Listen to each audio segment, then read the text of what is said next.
We had some major updates regarding the King of the Hill revival come out from the ATX TV festival. The official credit sequence was posted, and we have some leaks from the ATX festival showing the season 14 trailer. Today I wanted to break down both of these and catch everyone up to speed on the quickly arriving revival. Usually I post animated cartoon reviews and analysis every other Saturday, but this one is hot off the press, and I want to start the discussion as soon as possible. I'll be back to my regularly scheduled videos on Saturday. Let's crack open an ice cold Alamo and start the propane grill because the king is back. Well, not yet, but on August 4th he will be. So let's get right into it. If you enjoy videos like these, then please be sure to subscribe. It's easy to do, and it will give me the dopamine boost that I'm gonna need to mow my lawn later. Lord have mercy. I'll be ranking the entire new season of King of the Hill when it finally arrives, and you don't want to miss that. A link to our Discord is below. And as always, a massive shout out to our channel members and Patreons. I really appreciate the support. The main series of King of the Hill abruptly ended in May of 2010. Fox was gearing up for the release of a new show that would surely be a massive hit, The Cleveland Show. Man, Fox really nailed that decision, as The Cleveland Show would go on to be something that we all wish we had never knew existed. Nobody should ever have to watch The Cleveland Show. I also feel the same way about Robot Chicken. King of the Hill never really had a definitive ending. It always felt to me that the show just abruptly stopped on a random Hank and Con episode. Well, the story finally continues on August 4th of 2025, 15 entire years after the last episode aired. The time skip in the King of the Hill universe will only be 9 years, which has been confirmed. Every main character has been confirmed to be in the cast for the revival, with the exception of Luann and Lucky. Luann's original voice actor passed away in 2009, before the show's original ending aired, and they have not confirmed nor been cited in any trailers or teasers. So let's talk about the official trailer that just released on May 30th. The opening guitar riff of the intro. It sounds just as good as when I last heard it. This opening is more iconic than C418 in Minecraft, or that one bird that you always heard in the mornings during your childhood. You all know the one, right? It went like, whoo! Or no, it was like, whoo! And you know what? If I can't find this, I'm gonna sound like an absolute nut job, but play the sound effect.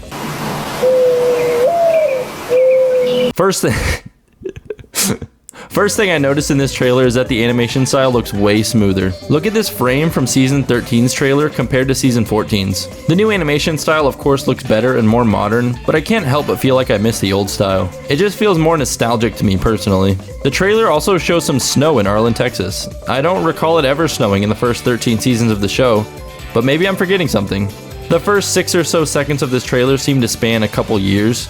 We see the seasons rapidly changing and Bobby growing up from his old 13-year-old self. We also see the following characters: Con, Min, Connie, Joseph, Dee Dee, Good Hank, John Redcorn, and Nancy.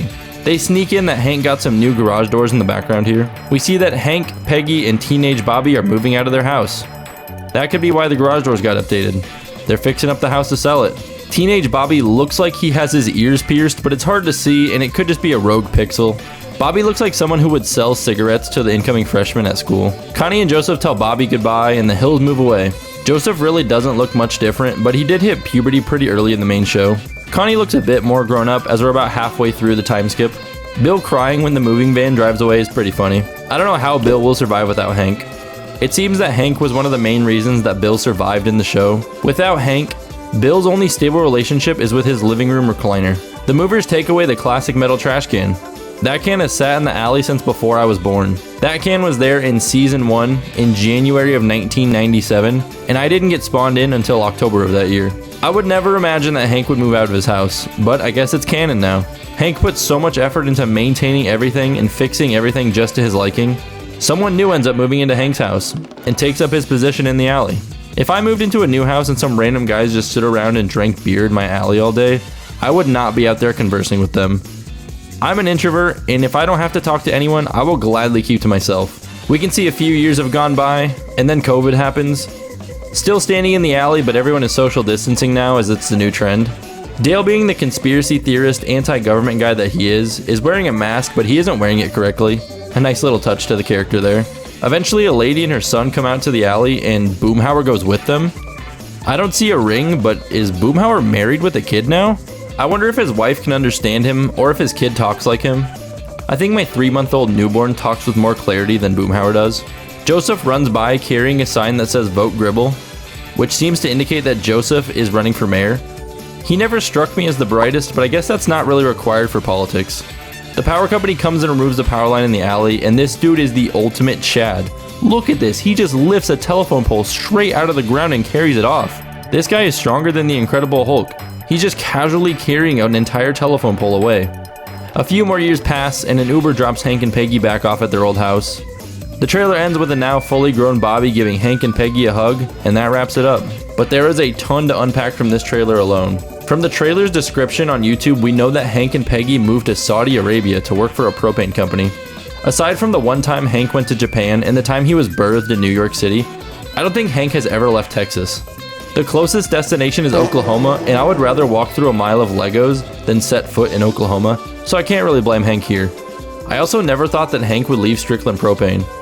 I envisioned Hank working there until Buck Strickland died, and then working for whatever heir to the throne that Buck had lined up. I'm very curious as to why they left Arlen. Hank must have been offered a sum of money that he just couldn't refuse. I'm equally surprised that Peggy allowed this move to happen. Saudi Arabia isn't particularly known for being the most gender-equal country out there. I wonder who has been filling in for Hank and taking care of Bill. Bill almost requires constant supervision. He's like a toddler. He just gravitates towards whatever will do him the most immediate harm. The Dale/Joseph/Nancy running for mayor plotline is also interesting. The sign has been in the yard for a while if this trailer truly spans the entire time skip. The most interesting piece is the teased family that Boomhauer has. Boomhauer was known as a ladies' man, not as someone who would settle down.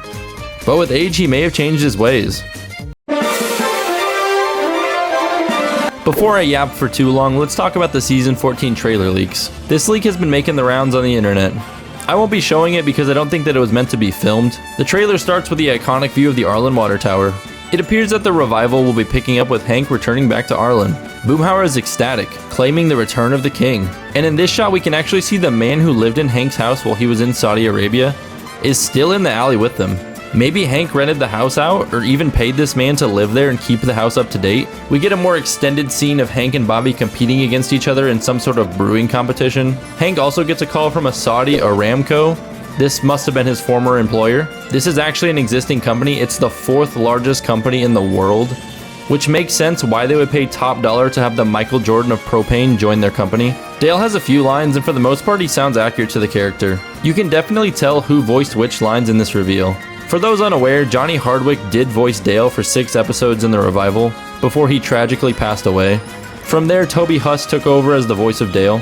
We also get a scene where Bobby meets up with Connie, and by Connie's reaction, she has not seen him for a while. It appears that Connie is on a college campus somewhere, which is accurate to her character. It's definitely not Harvard because they would not let Bobby within a 10-mile radius of that school. The trailer also shows a scene with Bobby hanging out with who I think is Chang, Joseph, and a few others, brainstorming names for his alcoholic beverage. Man, Bill is looking way thicker in this trailer than in some of the previews. Looks like Bill hasn't discovered the Ozempic craze just yet. Hank's beer in the brewing contest is called Alley Guy's Beer, which is a 10 out of 10 name for it. There is some kid drinking pop with him there who I assume is Good Hank, or it could be Boomhauer's son, as it looks a bit older than Good Hank, who should be around 10 at this time. The trailer ends off with Hank trying to give a riveting speech about his beer to a millennial, but then he ends up just getting called old. For me, a lot of the jokes didn't really land in this trailer. I'm hoping it's a case of not showing the heavy hitters too early. Marvel could really learn a thing or two from this. You usually have seen the entire Marvel movie in just the trailer. King of the Hill's comedy style isn't really quick jabs to get you laughing. It's more situational humor which doesn't display well on a more condensed trailer. The new animation style will also take a bit of time to get used to, but this trailer does its job. Keeps the hype building and keeps random guys on the internet making YouTube videos about it. This trailer didn't reveal too many plot lines, mainly just Hank and Bobby competing against each other as brewmasters, and the return of Hank and Peggy to Arlen. It's better that they keep the interesting storylines more hidden. I just pray that we get another flag football state championship rematch episode. That would be a clear winner for me. Overall, I'm really excited for the return of one of my favorite shows. I would rank King of the Hill at number 2 right behind South Park on my all-time favorites list. It's going to be impossible to capture the essence of the first 13 seasons, but I'm hoping this revival can find its footing. Most reboots have an uphill battle. For context, see Futurama's IMDb ratings for when they came back. It's hard not to be skeptical of how good the end product will be. So much has changed. Luann and Lucky are gone, Dale's voice actor is different, and the star of the show, Lady Bird, is gone. but they have tons of potential storylines to work with. I didn't even mention until now that Bobby is a fusion chef working in Dallas. What if that's just a fancy way of saying he works at a Panda Express? With all 10 episodes airing at once, I gotta prepare my wife and newborn because they will not be seeing me that day. If you want to see more videos like this, drop any ideas or suggestions in the comments below. If you enjoy the content, please be sure to subscribe. Subscribing helps me out a ton. A link to the Discord is also below. If you made it this long, click another video to show the almighty YouTube algorithm that I am worthy. Thanks for watching.